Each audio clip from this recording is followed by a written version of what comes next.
Antes de que Jesús fuera anunciado, Dios habló primero a un sacerdote en el templo. Imagina un silencio de 400 años. No es que no hubiera ruido, sino que era un silencio divino. Durante lo que se sintió como 4 siglos, la voz de Dios, que antes había hablado con fuerza a través de los profetas, parecía haberse apagado para la nación de Israel. La gente vivía bajo el yugo del Imperio Romano, aferrándose a promesas antiguas, pero sin una palabra nueva. Sin una señal clara, la fe se alimentaba de recuerdos y anhelos, y justo en medio de ese profundo silencio espiritual, nos encontramos con un hombre, un anciano sacerdote llamado Zacarías, un hombre bueno que había servido a Dios toda su vida, pero que cargaba con un anhelo incumplido en su corazón.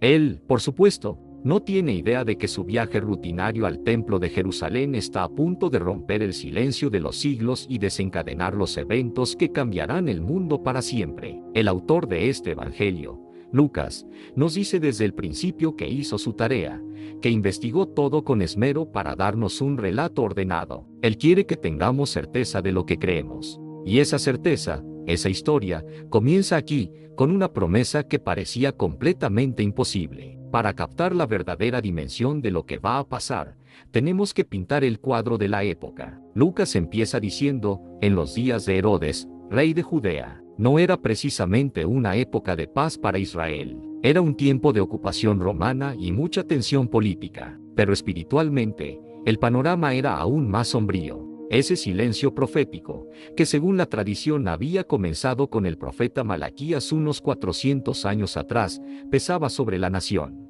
La última profecía había sido una advertencia y una promesa que Dios enviaría un mensajero, con el espíritu de Elías, para preparar el camino del Señor. Pero desde entonces, nada. En este ambiente, conocemos a Zacarías y a su esposa Isabel, y no eran cualquier pareja. Ambos tenían un linaje sacerdotal impecable. Lucas, además, nos da un detalle clave sobre su carácter: eran justos delante de Dios, irreprensibles en todos los mandamientos. Esto no significa que fueran perfectos, sino que su fe era genuina y su obediencia, sincera. Eran la clase de personas que mantenían la llama de la fe encendida en tiempos oscuros. Pero toda esa rectitud no los había salvado del dolor. El texto añade una nota de profunda tristeza: no tenían hijos, porque Isabel era estéril. Además, los dos eran ya muy ancianos. En esa cultura, no poder tener hijos no era solo una pena privada. Podía ser una fuente de vergüenza y humillación pública,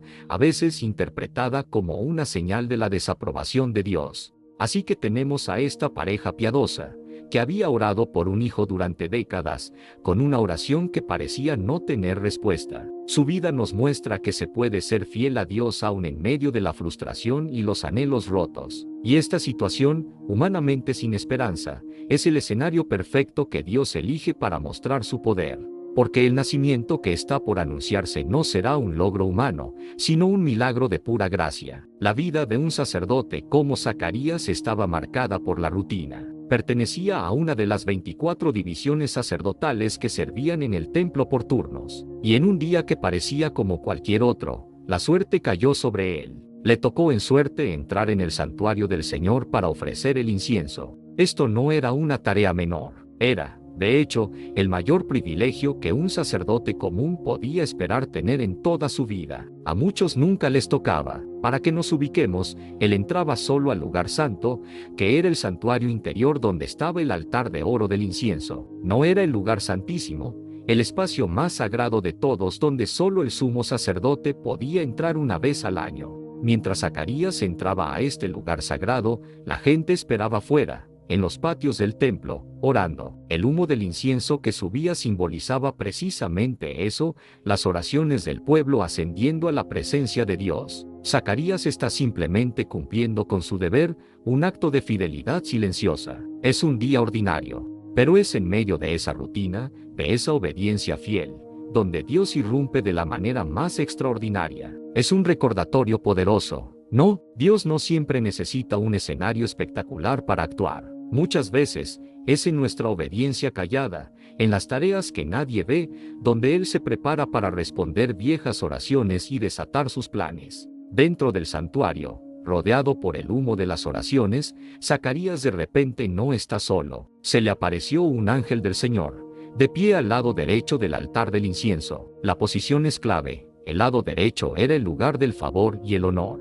La reacción de Zacarías es puro instinto humano. Se asusta, se llena de temor. No es que viera una figura poética con alitas. Esto es un encuentro con un ser celestial y glorioso, y la respuesta natural es el pavor. Pero las primeras palabras del ángel son de calma: no temas, Zacarías. Es la frase que casi siempre acompaña las visitas divinas en la Biblia. La presencia de Dios inspira temor, sí, pero viene con gracia. Y la promesa que sigue es increíble, porque tu ruego ha sido escuchado. ¿Qué ruego? El que Zacarías hacía en ese momento por Israel, o el ruego personal que él e Isabel habían hecho por un hijo durante décadas. Probablemente ambos. Dios ve la película completa. El anuncio es directo: Isabel te dará a luz un hijo, y le llamarás Juan. El nombre mismo es una promesa. En hebreo, Johanan significa algo así como Yahvé ha sido bueno o Dios ha mostrado su gracia. Este niño no solo traería alegría a sus padres, muchos se alegrarán de su nacimiento. Sería grande, estaría lleno del Espíritu Santo desde el vientre y viviría una vida consagrada a Dios. Y entonces, el ángel detalla su misión, conectándola directamente con la última profecía del Antiguo Testamento, la de Malaquías. Este niño, Juan, irá delante del Señor con el espíritu y el poder de Elías, para preparar al Señor un pueblo bien dispuesto. En otras palabras, Juan sería el mensajero prometido 400 años antes. Él iba a romper el silencio. Su propósito no era su propia gloria, sino prepararle el camino a otro. Porque la verdadera grandeza, como vemos en Juan, es apuntar siempre a Cristo. La promesa era asombrosa: alegría, un hijo, el cumplimiento de una profecía de siglos. ¿Y cuál es la respuesta de Zacarías? No es alabanza, es duda. ¿Cómo estaré seguro de eso? Porque yo soy viejo, y mi mujer es de edad avanzada. Suena como una pregunta lógica, ¿verdad? Está basada en su realidad. Pero para un sacerdote que conocía de memoria las historias de Abraham y Sara, que sabían que Dios le dio un hijo a Abraham en su vejez, esto sonaba menos a una pregunta curiosa y más a una exigencia de pruebas. Era incredulidad. La respuesta del ángel es tan severa como reveladora. Primero, establece su autoridad: yo soy Gabriel, que estoy delante de Dios. He sido enviado para hablarte y darte estas buenas nuevas. Básicamente, le está diciendo: no estás hablando con un mensajero cualquiera. Mis palabras vienen directamente de Dios. Y como Zacarías no creyó esa palabra, va a recibir una señal, pero no la que esperaba. Quedarás mudo, por cuanto no creíste mis palabras, las cuales se cumplirán a su tiempo. La ironía es casi dolorosa. El hombre que recibe la primera palabra de Dios en siglos es silenciado por no creerla. Su mudez se convierte en un símbolo viviente del silencio profético de Israel. Pero el castigo de Dios no es solo para castigar, es para corregir. Este tiempo de silencio forzado sería para Zacarías un retiro para reflexionar, para que la promesa de Dios echara raíces en su corazón sin que sus dudas le estorbaran. Nos enseña algo incómodo: nuestra incredulidad no frena los planes de Dios, pero sí puede silenciar nuestra capacidad de participar en ellos y dar testimonio. Mientras tanto, la gente afuera se extrañaba de que tardara tanto. Cuando por fin salió, mudo y haciendo señas, entendieron que había tenido una visión. El acto privado de Dios ya estaba teniendo un impacto público. Zacarías termina su turno en el templo y vuelve a casa, cargando con una promesa increíble y con el peso de un silencio impuesto. Y entonces, la palabra de Dios demuestra ser fiel. Después de esto, su esposa Isabel quedó encinta. El milagro había comenzado. La reacción de Isabel es tan potente como el silencio de Zacarías. Leemos que durante 5 meses no salió de su casa. Pero no lo hizo por vergüenza, sino todo lo contrario. Fue un tiempo de reclusión sagrada, un tiempo para meditar y asimilar en privado la increíble obra que Dios estaba haciendo en su vida. Ella entendió perfectamente lo que pasaba,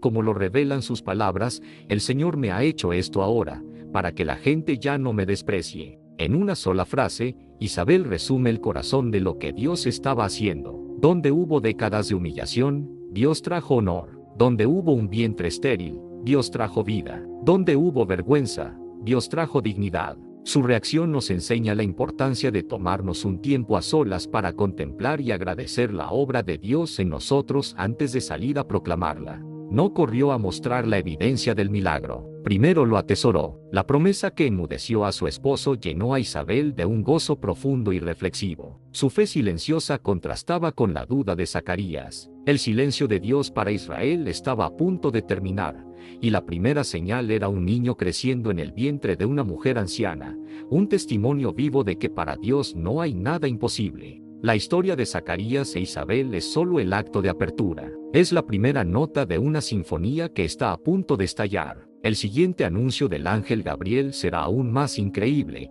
y no será para un sacerdote anciano en el templo, sino para una joven virgen en una aldea desconocida. Para seguir este viaje a través del Evangelio de Lucas, versículo a versículo, y descubrir cómo se desarrolla el resto de la historia, asegúrate de suscribirte al canal y activar las notificaciones. Y ahora, me gustaría que pensaras en esto: ¿en qué área de tu vida te sientes como Zacarías, sirviendo fielmente pero un poco desanimado? ¿En qué aspecto de tu vida necesitas que Dios rompa el silencio? Déjame tu respuesta en los comentarios. El anuncio a Zacarías nos enseña que Dios es un Dios que rompe largos silencios. Él escucha oraciones que nosotros ya hemos olvidado que hicimos, y obra en medio de nuestras rutinas más ordinarias. Vemos que incluso la gente más justa puede luchar contra la duda, pero la incredulidad humana nunca será un obstáculo para los planes de Dios. Su plan siempre sigue adelante. El silencio de Zacarías y la alegría oculta de Isabel son las dos caras de la misma moneda,